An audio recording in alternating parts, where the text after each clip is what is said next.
James, जिन्होंने महज 14 साल की उम्र में करीबन $30,000 क्रिप्टो माइनिंग से कमाए, और वो भी सिर्फ एक महीने में। I mean, isn't that awesome? पर आखिर उन्होंने ये कैसे किया? क्योंकि क्रिप्टो माइनिंग के लिए तो लगते हैं सुपर फास्ट कंप्यूटर्स, जिनकी प्राइस ही लाखों रुपए तक होती है। सो अगर हमें भी क्रिप्टो माइनिंग करके महीने के $30,000 कमाने हो, तो क्या हमें भी इसमें लाखों रुपए डालने पड़ेंगे?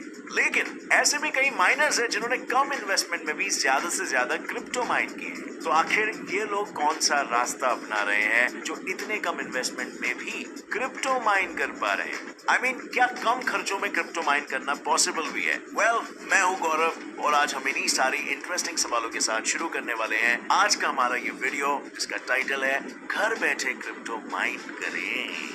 So let us get on with it. India में जब हम क्रिप्टो करेंसी की बात करते हैं तो कई लोगों को इसके बारे में आइडिया तक नहीं है। लेकिन क्या आपको पता है, from big P to Sallu मियां, सभी सेलेब्स इसमें अपनी अपनी तरह से कूद रहे हैं। मिसाल के तौर पर बॉलीवुड के शहंशाह अमिताभ बच्चन ने गए 2 साल में ही क्रिप्टो करेंसी में अराउंड 112 करोड़ रुपए इन्वेस्ट किए, और मिस्टर दबंग खान यानी सलमान खान ने तो इसी साल अक्टूबर में इंडिया का पहला क्रिप्टो टोकन तक लॉन्च किया है। सो इन क्रिप्टो करेंसीज में आखिर ऐसी क्या खासियत बात है जो फिल्म स्टार से लेकर बिजनेसमैन तक सबको इन्वेस्टमेंट के लिए अट्रैक्ट कर रही है?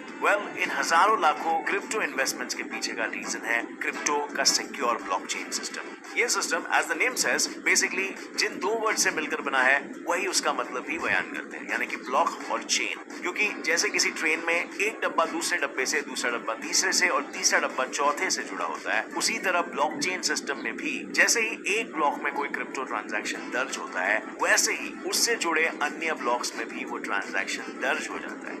मतलब हर ब्लॉक की ट्रांजैक्शन दूसरे ब्लॉक्स की ट्रांजैक्शन से जुड़ी होती है। ऊपर से ये ब्लॉकचेन सिर्फ एक कंप्यूटर में नहीं, बल्कि हर कंप्यूटर में पूरे सिक्योरिटी और ट्रांसपेरेंसी के साथ ट्रांजैक्शंस को स्टोर करता है, जिसके कारण अगर एक इंसान के पास 2 बिटकॉइंस है और उन सिस्टम में पंप करते हैं ताकि लोग उनकी ट्रेडिंग कर सके। अब क्योंकि इस सिस्टम में क्रिप्टोज एकदम से डंप नहीं होते और धीरे धीरे पंप होते हैं, इसीलिए इनकी सप्लाई हमेशा इनकी डिमांड से कम ही रहती है, जिससे इनकी कीमत बढ़ती ही जाती है। और इसी चीज का फायदा सारे सेलेब्स और बिजनेसमैन उठा रहे हैं, क्योंकि जैसे कि मैंने कहा, इन क्रिप्टो करेंसीज की वैल्यू किसी गवर्नमेंट या अकेले इंडिविजुअल के कंट्रोल में नहीं है, बल्कि पूरे ब्लॉकचेन में मौजूद क्रिप्टो करेंसीज के सप्लाई और डिमांड के साइकिल के कंट्रोल में है। देखो, अगर क्रिप्टो करेंसी का इतना सिक्योर ब्लॉकचेन सिस्टम हो और WazirX जैसा एक क्रिप्टो ट्रेडिंग प्लेटफॉर्म हो, तो कोई फिल्म स्टार, बिजनेसमैन या यहाँ तक हम जैसे लोग भी क्रिप्टो में अपना पैसा आखिर क्यों ना इन्वेस्ट करें? लेकिन क्या पैसा सिर्फ क्रिप्टो ट्रेडिंग से ही कमाया जा सकता है? I mean, ये जो क्रिप्टो माइनर्स होते हैं ना, वो भी तो खूब पैसे छापते होंगे। तो व्हाट इफ अगर हम भी क्रिप्टो में ट्रेडिंग के साथ साथ क्रिप्टो को माइन करना भी शुरू कर दें और बाद में कैश करेंगे?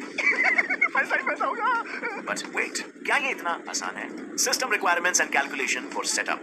क्रिप्टो माइनिंग करना कोई आसान काम नहीं होता, ये जिसमें कोई इंसान बस अपने साधारण पर्सनल कंप्यूटर में कोई मामूली सा सॉफ्टवेयर इंस्टॉल करके शुरू कर सकता है। ये प्रोसेस ऑटोमेटेड होने के बावजूद बहुत पावर, टाइम और पैसा कंज्यूम करता है, क्योंकि इसके लिए स्पेशल हार्डवेयर और सॉफ्टवेयर की जरूरत होती है, जो अगर पूरी हो जाए तो ही माइनिंग से मिलने वाले बेनिफिट्स का आनंद लेने का मौका मिलता है। तो आखिर क्या है ये सिस्टम रिक्वायरमेंट्स?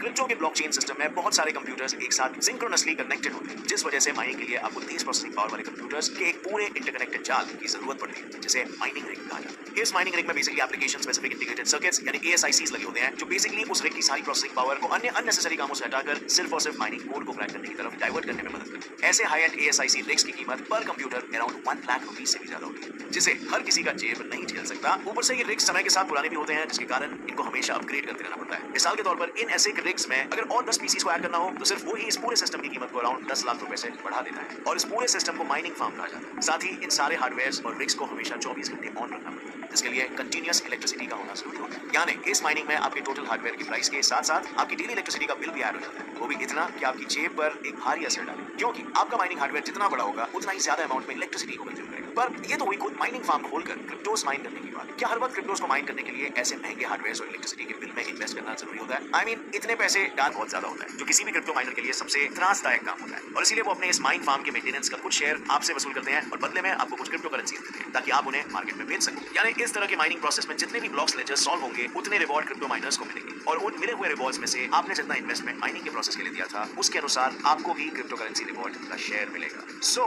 बेसिकली ये वो माइनिंग टेक्निक है जो कम खर्चे में भी आप पार्टनरशिप की मदद से कर सकते हो। क्या इसका मतलब ये नहीं बनता कि अगर आप खुद क्रिप्टो कम करने के लिए आज तक इंजीनियर्स कामयाब नहीं हो पाए? एनर्जी का ज्यादा कंजम्पशन होने के कारण क्रिप्टो माइनिंग इको फ्रेंडली नहीं है, क्योंकि माइनिंग प्रोसेस जो इलेक्ट्रिसिटी कंज्यूम करता है वो इलेक्ट्रिसिटी आज मेजरली कोल से पैदा होती है। तो इसका मतलब जहाँ ज्यादा इलेक्ट्रिसिटी वहाँ ज्यादा एयर पोल्यूशन। पर हम ह्यूमंस हमेशा आशावादी रहे। जैसे कि 50 साल पहले 70s के जमाने में अपोलो स्पेसक्राफ्ट के कंप्यूटर की प्रोसेसिंग पावर किसी नोकिया के डब्बे मोबाइल जितनी हुआ करती थी। लेकिन आज 50 साल बाद हमारे स्मार्टफोन्स उस समय के कंप्यूटर से भी ज्यादा प्रोसेसिंग पावर रखते हैं। तो क्या हो अगर आज से 50 साल बाद हमारे स्मार्टफोन्स किसी सुपर कंप्यूटर की तरह तेज हो जाए?